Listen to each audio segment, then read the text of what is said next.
Cher Capricorne, bonjour, vous regardez Jean-François sur Fabiola Voyance, voici vos prévisions pour le mois d'avril. Alors je ne sais pas si je dois vous faire des prévisions, parce que vous êtes peut-être confiné chez vous, vous ne bougez pas, donc vous allez nous dire, si jamais le Jean-François, il me parle d'un voyage à l'étranger, je lui claque le baigneur, parce que c'est pas possible.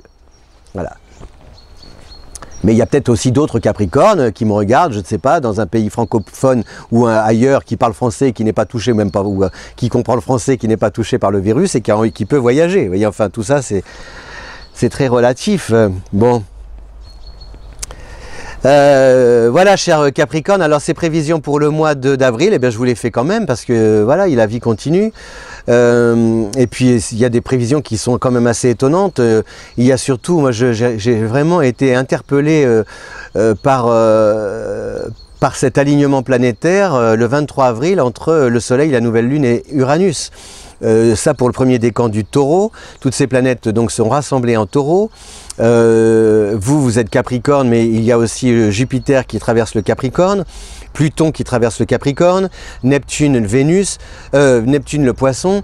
Donc tout ça, ça crée une espèce d'amas planétaire qui est très marqué par l'émotion, l'émotionnel, et en même temps une association entre l'émotionnel et tout ce qui nous touche sur cette terre, puisque le Capricorne est le troisième signe de terre, le Taureau est le premier signe de terre, donc c'est tout ce qui nous ramène à notre enracinement sur cette planète, à notre incarnation, puisque force est de reconnaître que nous sommes des êtres incarnés, alors qu'on passe notre temps à s'aimer virtuellement, il y a un truc à vouloir le zéro défaut, à croire que tout est, oh là là, on est dans un monde éthérique ou je ne sais pas, on peut plus se toucher, on peut plus se machin, alors que je pense qu'on est ça, hein, voilà. Ça c'est incarné, ça c'est du terrestre, c'est du vivant, il y a un début, une fin, c'est du mort. La Terre c'est ça, c'est vraiment, on ne peut pas échapper à ça et c'est tant mieux.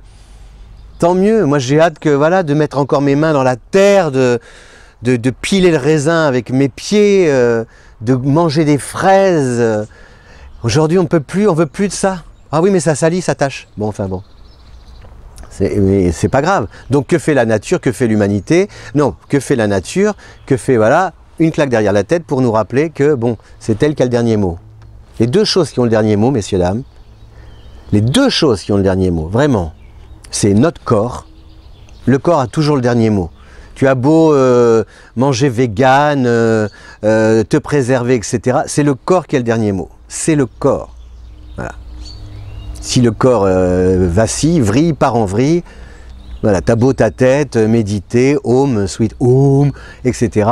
C'est le corps. Ça, c'est la première des choses. Donc la tête fait partie du corps. Et la deuxième chose qui a le dernier mot, c'est ça derrière moi. C'est la nature. Voilà. Et je l'ai dit pour d'autres signes, attention, tout ce qui est dans l'air, puisque là on va avoir Mars en Verseau, Saturne en Verseau, en carré avec Uranus, qui est en Taureau, tout ce qui a un rapport avec l'air, l'espace, le vent, les tempêtes, les insectes, les virus, les transports, les avions, tout ce qui est volatile, tout ce qui vole, va impacter ou risque encore de continuer d'impacter notre vie. Voilà. Parce que, et puis on peut, voilà. Oui, mais ça sert à rien de nous dire ça, Jean-François, parce que vous nous fichez la trouille. J'ai pas dit, non, je ne veux pas vous ficher la trouille. Je dis que ça risque d'impacter notre vie. Ça, c'est pas forcément négatif non plus. Mais il faut en tenir compte. Il faut tenir compte du fait que ce que vous voyez derrière moi en fleurs, demain, en 2 temps 3 mouvements, il peut ne plus y avoir de fleurs et l'arbre peut être arraché. Voilà. Il faut en avoir conscience. Alors que nous, humains, on reste toujours sur nos acquis. Oh là là, les belles fleurs, je vais pouvoir manger de beaux fruits. Ben non, je ne suis pas certain que je puisse manger des beaux fruits. J'ai vu plusieurs années où il y avait des fleurs, c'était joli, puis je n'ai pas mangé un seul fruit. L'année dernière, je n'ai eu qu'un kaki. Et c'est comme ça, je ne peux rien, je vais pas, ah c'est la faute à qui, parce que comme il faut toujours un responsable, ben non, c'est comme ça, c'est. Voilà, donc alors le Capricorne, vous avez cet alignement planétaire, nouvelle lune, soleil, Uranus. Et donc c'est cette espèce d'envie chez vous au quotidien, c'est-à-dire émotionnellement, vous sentez que vous avez envie de faire autre chose, d'aller vers autre chose, de construire, puisqu'on est dans la matière. Ça peut être changer de maison, changer de job, ça peut être lancer votre propre activité, mais il faut que ce soit quelque chose, à travers quelque chose qui puisse se voir. Vous voyez que ça se voit. Et parce que ce soit matériel, que ce soit validé, soit par un diplôme, si c'est une formation, une médaille, une entreprise, j'en sais rien, mais il faut que ce soit de la matière. Et donc ça, c'est aussi quand même un peu ce qui se passe avec les planètes en Verseau, c'est que ça oblige, si vous voulez, à appréhender le temps d'une manière différente, parce que ce n'est pas parce que vous disposez des moyens dont vous avez besoin là, aujourd'hui, pour réaliser votre projet, qu'il pourra se mettre en place dans les temps que vous vous étiez fixé. Voilà, il peut y avoir des aléas, des tracas, et il faut jongler avec. Mais là-dessus, a priori, le Capricorne est quelqu'un qui sait plutôt bien appréhender le temps. Donc, les planètes, on a à partir du 20 le Soleil en Taureau. C'est bien pour le Capricorne, ça vous donne une sorte, ça relance l'ego, ça vous renvoie à vos désirs. Et si jamais vous les aviez mis en sommeil, eh bien, ça vous encourage à les réactualiser, ces désirs.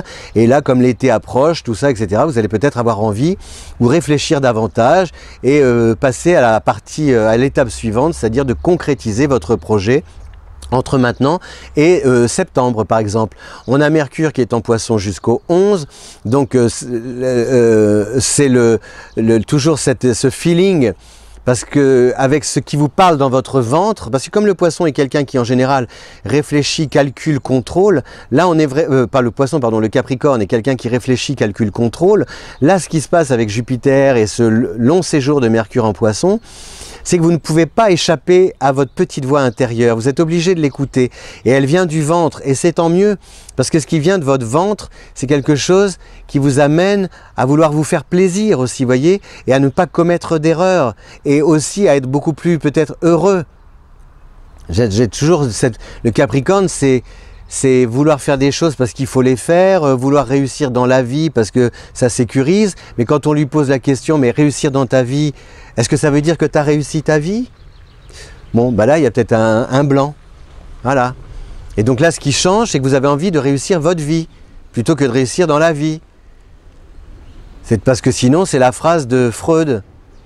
Freud qui disait toujours, j'adore cette phrase, quand on l'a obligé d'arrêter de fumer, c'était parce qu'il avait un cancer de la mâchoire, et il a dit « je vais mieux mais je ne suis pas plus heureux ». Voilà. Donc peut-être que vous avez gagné plus d'argent, que vous avez un titre, que vous avez votre carte de visite, que vous avez votre médaille. La question que vous posent justement toutes ces planètes, et en plus justement cet alignement planétaire entre la nouvelle lune, le soleil et Uranus en Taureau, c'est est-ce que si vous avez bénéficié d'une promotion, si vous avez pu acheter votre maison, est-ce que vous êtes plus heureux ou plus heureux? Voilà. Parce que peut-être que c'est, ah ouais, je vais mieux, on est mieux, il y a plus d'argent, mais est-ce qu'on est plus heureux?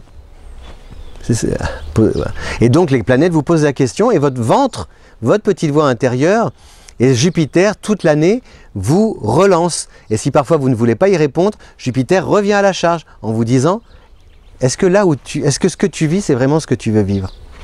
That's the question, my dear. Donc on a Mars en Verseau, ça vous concerne peu. Vénus en Gémeaux, ça vous concerne peu d'influence. Donc on est plus, l'amour peut passer au second plan là en avril.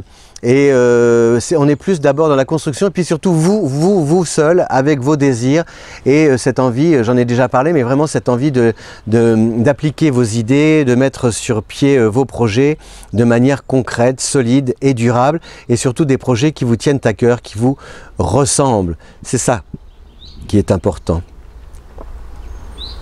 Peu importe ce que les autres en pensent. C'est comme la chanson de Lucide Bosson. Ah ça y est, il fallait bien qu'il chante.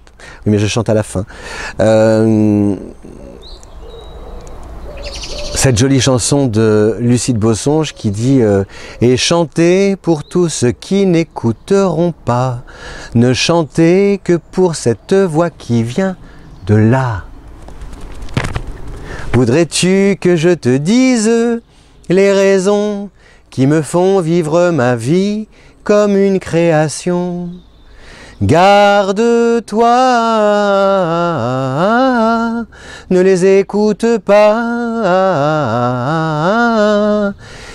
Il n'y a plus rien à prétendre.